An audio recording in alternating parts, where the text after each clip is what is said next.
All right, hey guys, welcome back to another maybe monthly vlog. This is the vlog for May, different month, May of 2025. And before we get into what we did last month, what's coming up this month, uh, again, and talk about today's topic, just want to thank everybody for the continued support. You know, I don't ask for this a lot, but I'm going to probably start asking for it.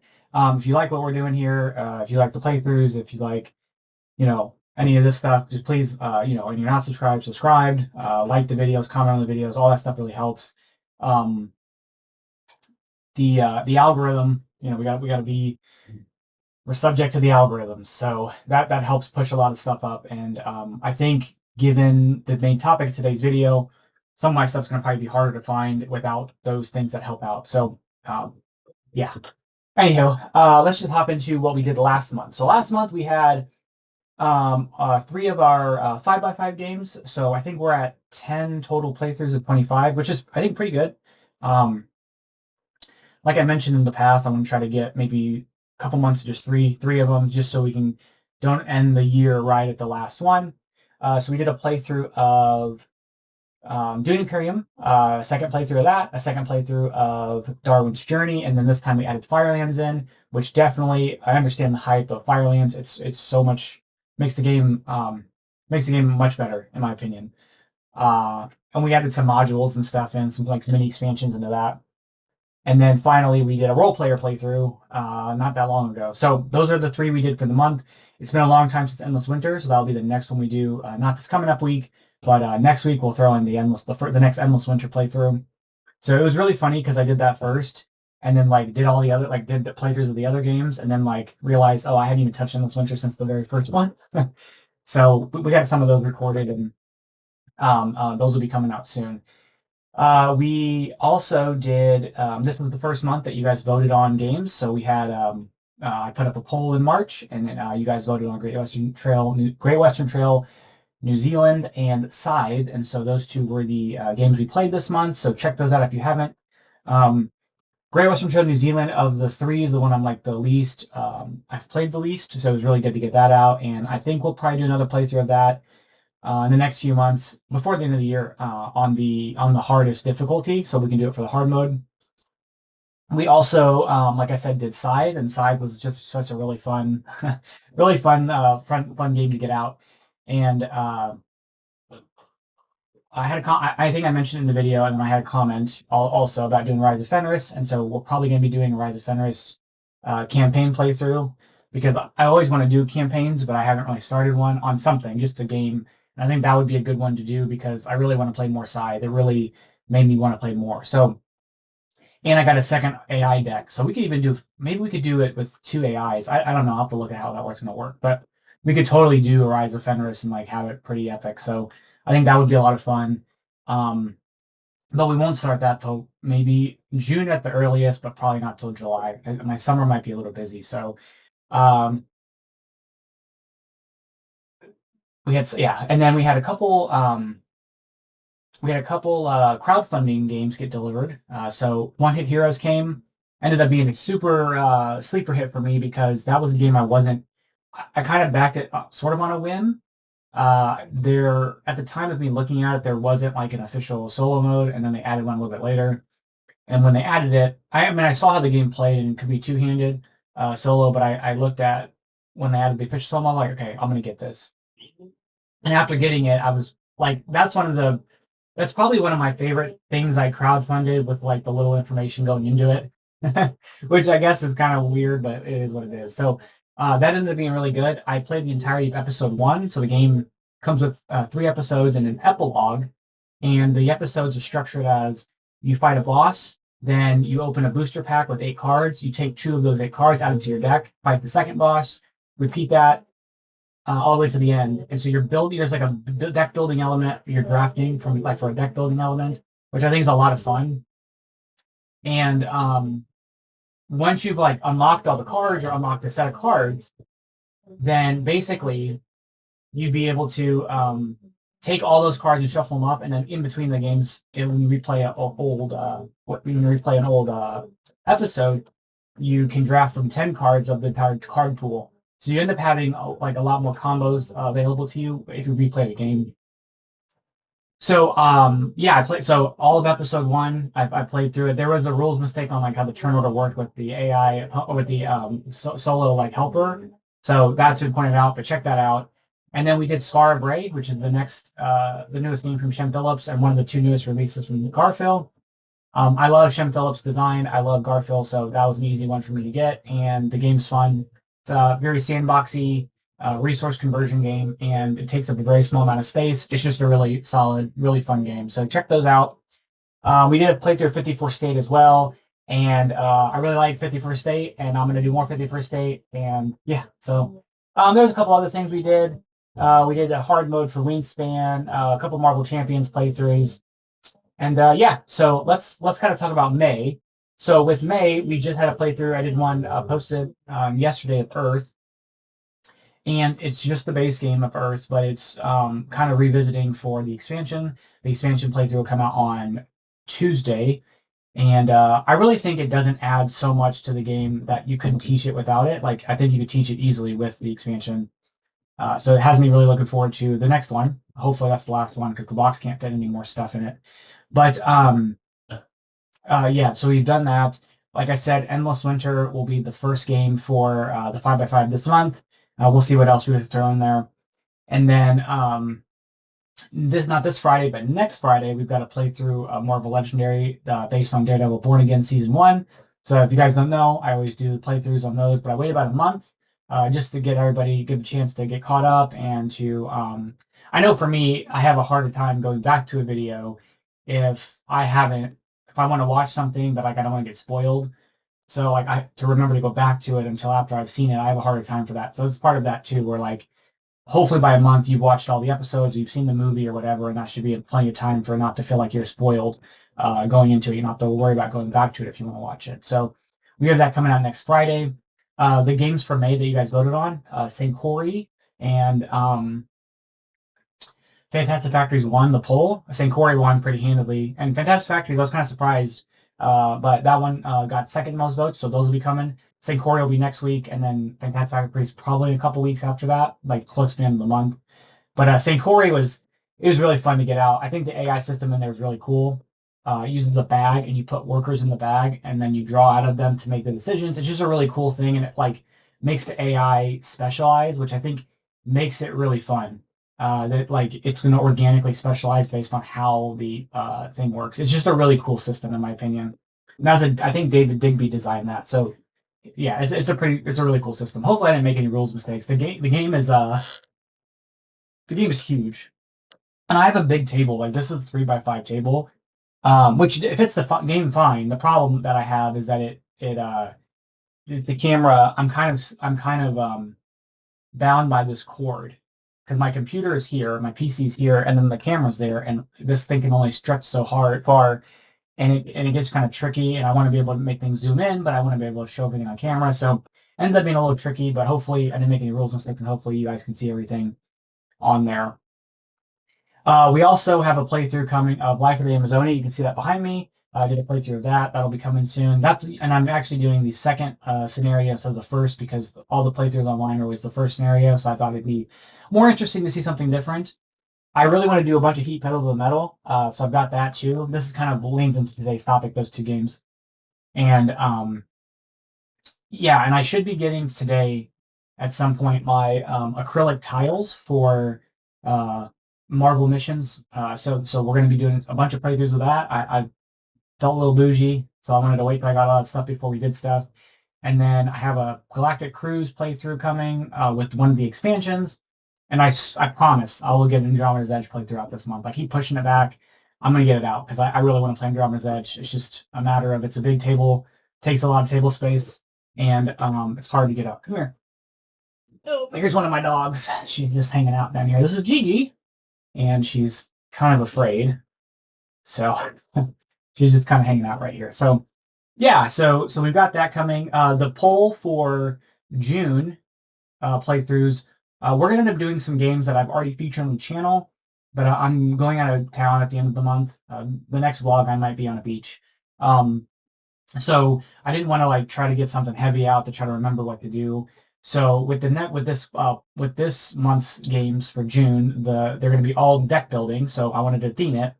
They're all going to be deck building games, and of the 4 choices, they're going to be the Loop, which you can see behind me, Viscounts of the West Kingdom, Unstoppable, and Lost Ruins of Arnak. So after this video comes up, I'll put a poll up for you guys to vote on. The Loop, Viscounts of the West Kingdom, Lost Ruins of Arnak, and Unstoppable. All kind of a different kind of spin on work or on deck building. So the Loop is a kind of crisis management cooperative game, and the deck building of that is you're buying cards as you do stuff, or getting cards as you do stuff. And then like trying to like get a lot of the same symbols, the combo stuff. You've got Viscounts, which has the rondel, and then your deck building, you're placing cards out on a conveyor belt essentially, and some of the effects activate when they fall off. Some activate when you play them. Some give you lasting things. So you have kind of all these kind of symbols you're keeping track of, and they're ever changing. And you can build your deck to kind of specialize in one of those things. Lost Ruins of Arnak, of course, is a worker placement deck building game. So we've got that. And then we have Unstoppable, which is a deck building where you're card crafting. So done playthroughs for all of those. If you're unsure about which one you want to see, go check out any of those playthroughs. Maybe I'll help you make your mind up. Or if you guys want to see, which one of those you want to see, vote on that poll or comment below, or heck, you can do both. If you want to take the time to vote twice, tell me you can do it. So those will be the options for June. So with all that being said, I just want to hop into today's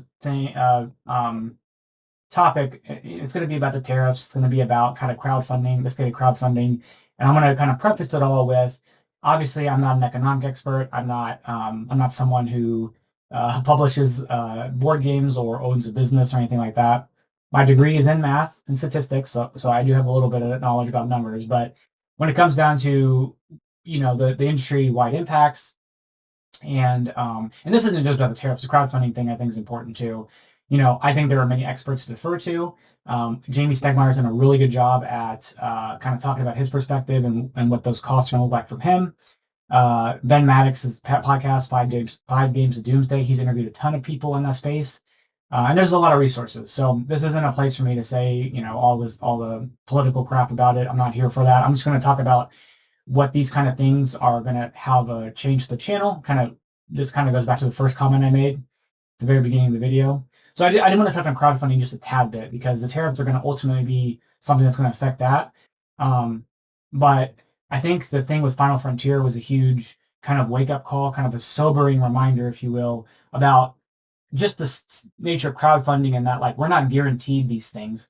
I think, personally, I've been very lucky. I've crowdfunded dozens of games in my few years of being in the hobby.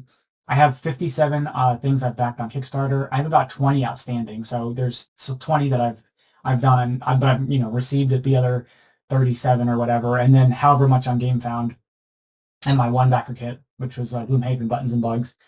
And I've gotten everything I've backed. Some of it late, of course, but not really that late. I think Tabriz was the latest thing by far, and it was like a year late. Everything else I've gotten within 6 months of when it was supposed to release. So I've been pretty fortunate, and it's crazy because I almost backed Coloma and the Sixth Realm. Those are 2 games that I was going to back, and not that the tariffs affected that particular crowdfunding project.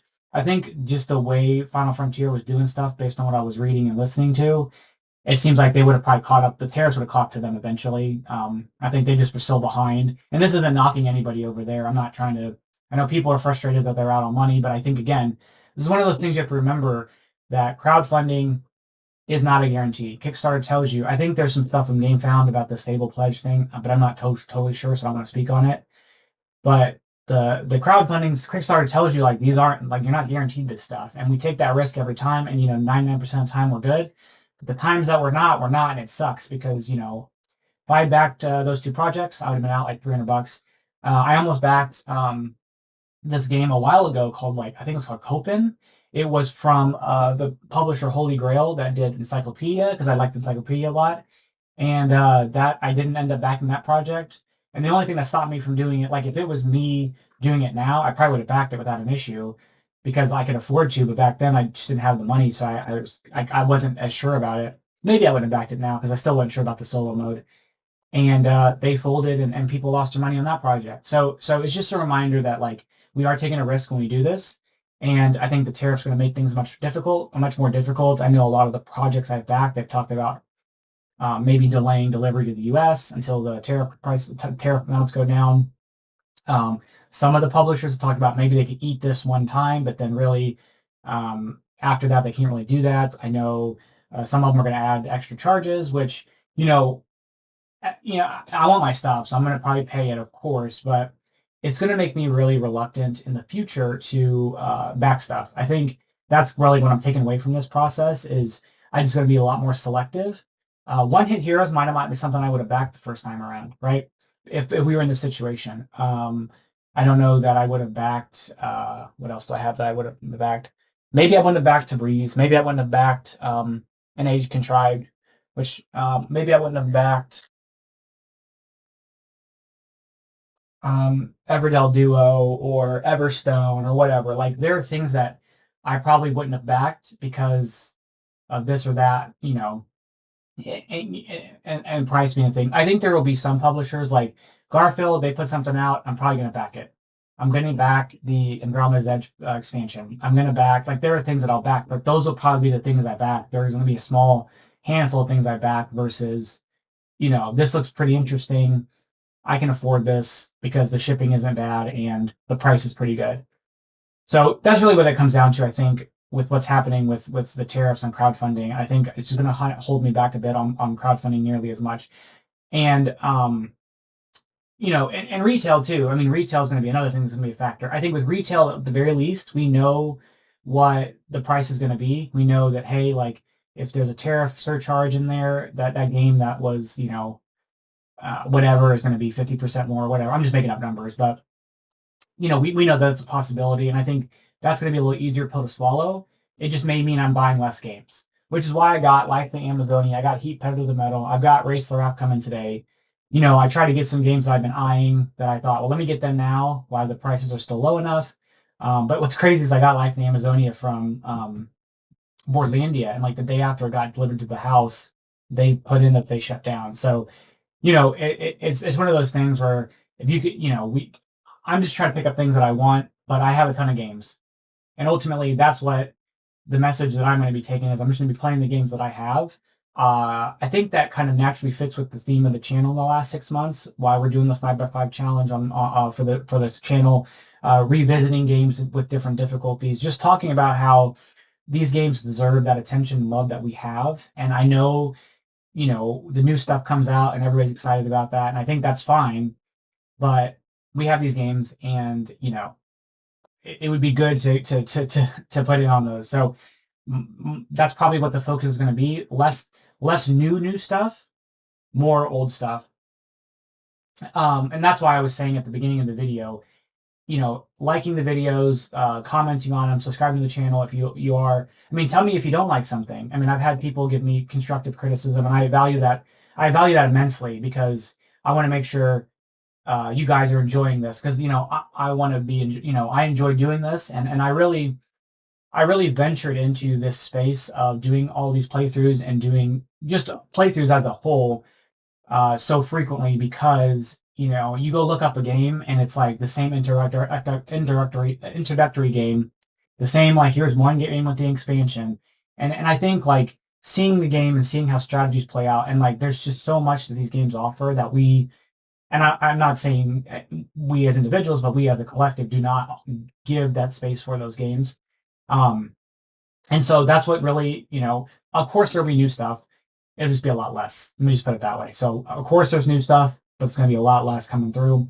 There's a ton of games that I even have that I haven't featured on the channel. I haven't done every single Final Girl scenario. I've talked about doing obviously Rise of Fenris, but like I haven't touched my Sleeping Gods down there, Distant Skies. I've only played through a third of Oathsworn. I've only played about half of Tainted Grail, Kings of Ruin. I've only played through a handful of the characters in Spirit Island. Like, there's just so much stuff you can do. And I think that would be great for the channel and to really just like love the things that we have right now. I will say as a caveat to kind of the uncertainty and the kind of stress that the board game industry is facing from all this turmoil. I think the one silver lining I want to point to is I think if crowdfunding becomes if crowdfunding games removes the plastic miniatures and all the deluxeification and kind of goes back to basics on some of that stuff, I don't think that's necessarily a bad thing. If it means like, hey, instead of having this, these all this plastic and all this other stuff, I'm fine with things all being wooden. I mean, I like deluxeification just like anybody else. I just made the mention that like I'm bougie and don't want to play my game until I get my acrylic tokens. But I have a weird like thing of like if there's no option to upgrade the things, then I just will play the game as is, and I'm fine with that. Or I'll go out and find metal coins or whatever. I don't necessarily need those things, but if there's like official variants, I definitely want that. So that's kind of the weird thing. And of course, that's like a very privileged and fortunate problem to have. But also too, like I'm a victim of the FOMO as much as anybody else. I feel like if Kickstarter does this thing and you can get this exclusive mini expansion with this exclusive this and exclusive that, they held those buzzwords hit me hard. I'm definitely a victim to that. That's definitely something that I suffer from. And if that were eliminated for me, it would make things a little easier for me. So it is what it is. I don't like people losing their jobs. I don't like people shutting down. I don't like any of that stuff. And it doesn't matter what your industry is. It doesn't matter what you do. It doesn't matter who you voted for. I don't like seeing companies, shut down. I don't like seeing small businesses go out of business because of this stuff. So that on a personal level, like that's really where my concern really truly lies, because at the end of the day, these are toys, and I would be fine. Like I'm fine. Like if I couldn't buy a board game again, I'd be fine. And I don't know if you guys would be the same way, but I would be fine. I've got plenty of stuff to go around. So that's really what I want to talk about. That's really what I want to kind of boil down to. It's just going to be a lot more old. And that's not a bad thing, right? That's not a bad thing at all. These games deserve plenty of attention that we have, and it's just maybe time to kind of shift focus and not worry about everything new. So with all that being said, let me know what you guys think, how you guys are going to be changing your buying habits or crowdfunding habits based on the tariffs. This is something I wanted to talk about for a few weeks, but there's so much change happening. So many people came out with stuff that I just wanted to kind of let things settle down for a bit. They haven't really settled down from a greater economic perspective, but I think just kind of think about the approach was the important part. So I'd be interested to know what you guys think, what you guys are planning on doing, and if there's any games you guys want to see me play, anything, just let me know, and we'll make it happen, because this is as much a thing for you guys as it is for me. So with all that being said, I'll catch you guys in the next one. Thank you guys so much for watching. I'll see you later. Bye bye.